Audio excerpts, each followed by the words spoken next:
très cher visionnaire, là, nous sommes au sol, nous sommes par terre parce qu'on dit souvent pour donner des conseils, on s'assoit par terre. Ou du moins, pour parler terre à terre, il faut être par terre. Bon, bref, on est là. Je vais t'expliquer en fait un truc de base. Et il faut que tu comprennes ça clairement aujourd'hui. C'est pour ça qu'on est par terre. Rapidement, c'est quoi? Actuellement, tu as un travail. Ou peut-être que tu te débrouilles. En tout cas, tu fais quelque chose qui te donne de l'argent. Donc, on va appeler ça travail. Ce travail-là, multiplié par ton argent, donne une constante. En fait, si on élimine cet argent-là, tu ne vas pas travailler parce que c'est pour ça que tu travailles. Tu travailles pour de l'argent. Si on élimine travail, tu n'as pas d'argent. Du coup, cette multiplication-là, ça va. Jusque-là, tout va bien. Donc, ton travail multiplié par ton argent donne cette constante-là. Alors, cette constante-là, beaucoup de personnes l'ignorent et ça fait que des gens n'ont pas beaucoup d'argent. Les gens ne sont pas riches en fait, ou du moins ne sont pas sur la voie de la richesse. Donc, quand on comprend un principe de base comme ça, pour l'améliorer, c'est simple. Vu que ton travail multiplié par ton argent donne cette constante, ça veut dire simplement que ton argent égale à cette constante sur ton travail. Du coup, on a vu au CP2 ou je sais pas à quelle classe ça, non, je crois que c'est en 4e, que si ce dénominateur-là augmente, ça diminue. Donc, si ton travail, qui fait beaucoup plus de travail, ton salaire, ton argent que tu gagnes est relié à ce travail-là, mais tu travailles beaucoup plus, en réalité, quand tu travailles beaucoup plus, tu n'auras jamais l'argent qui va avec ce travail-là. Du coup, ton argent va diminuer. Pourquoi ça va diminuer? Parce qu'on évolue dans le temps. Quand on évolue dans le temps, le prix des biens et des services augmente. Donc, ce même travail que tu faisais, pour lequel on te payait 200 000, à un moment donné, le même 200 000, peut-être ça va évoluer de 220 000, 230 000, prenons même 250 000. Mais ça ne pourra pas supporter les charges de maintenant. On va appeler maintenant. Donc, quand on évolue dans le temps, on arrive à maintenant.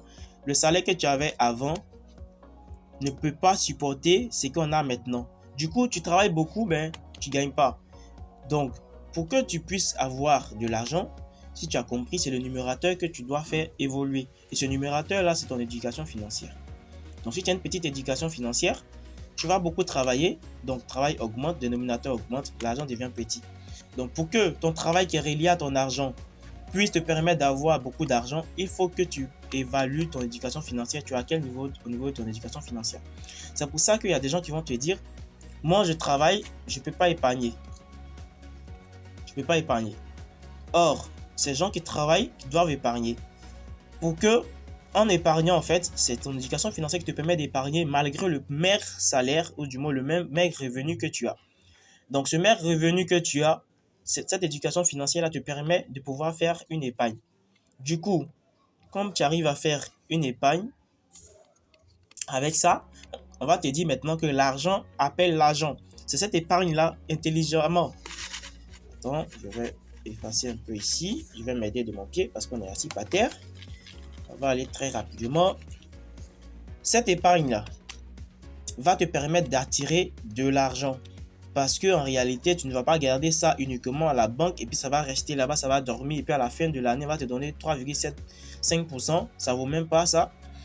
Donc, ce que tu vas faire, tu vas avoir cette épargne-là, tu vas prendre cette épargne-là et puis l'investir. Mais on n'investit pas n'importe comment. On investit avec de l'éducation financière. Donc, on revient ici. Pour que tu aies beaucoup d'argent, il faut avoir une bonne éducation financière. Travailler, c'est la base. Mais pour s'enrichir, il faut que tu fasses évoluer cette éducation financière qui te permet d'avoir une bonne épargne, qui te permet d'investir. Et cet investissement-là va te rapporter beaucoup plus d'argent. Donc, l'argent va appeler l'argent au fur et à mesure. C'était ça que j'ai voulu te partager. Toi aussi, partage à ton tour. Si ça t'a aidé, donc forcément, ça va aider d'autres personnes. Si ça ne t'a pas aidé, peut-être que ça va aider une autre personne. Donc, partage. Et n'oublie pas de t'abonner. C'était votre éternel visionnaire pour t'éclairer davantage. À très vite.